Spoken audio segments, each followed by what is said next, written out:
My name is Shane Leonard, and I'm from Eau Claire, Wisconsin. Early stuff was mostly jazz and classical music.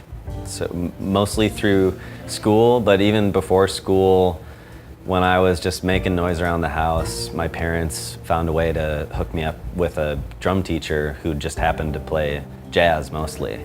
So it kind of ended up being that by default to begin with. Let's take the old road in the old growth will scratch our skin.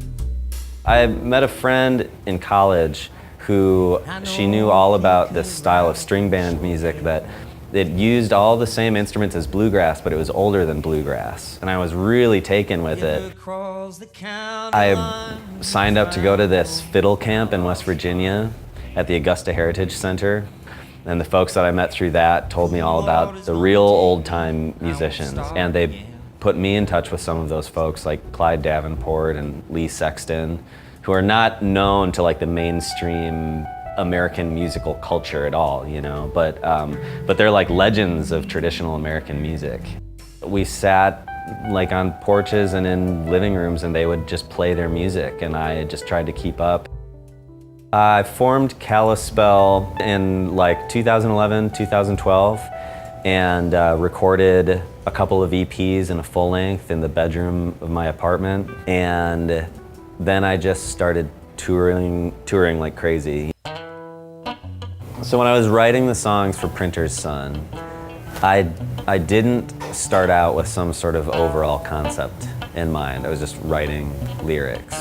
And then my dad was diagnosed with cancer very suddenly, and about a year after that, he was gone. And so that changed the nature of the songs for me and changed my entire understanding of what life is about, and to really like embrace and appreciate the relationships that you have that are important to you and to express that to those people. I'm in the kitchen, I'm coming to each corner, sweeping pieces across the tile. Printer's Son was such an intensive process of writing for all different kinds of instruments and experimenting with all different kinds of sounds and getting to know the studio animal better. The album has this character of sounding basically like a folk musician playing stringed instruments and singing songs with a jazz trio and a classical like chamber group.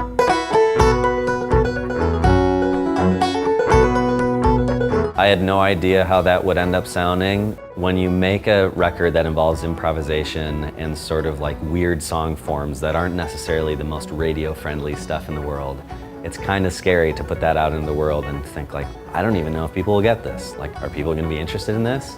I don't know. But mostly the people who have come to the shows and the people who have sought me out to have conversations have been super into it, which is exciting. Mostly people just want to hear music that is coming from some genuine place. It's a really good feeling to make something very personal and then find that other people are able to connect with it.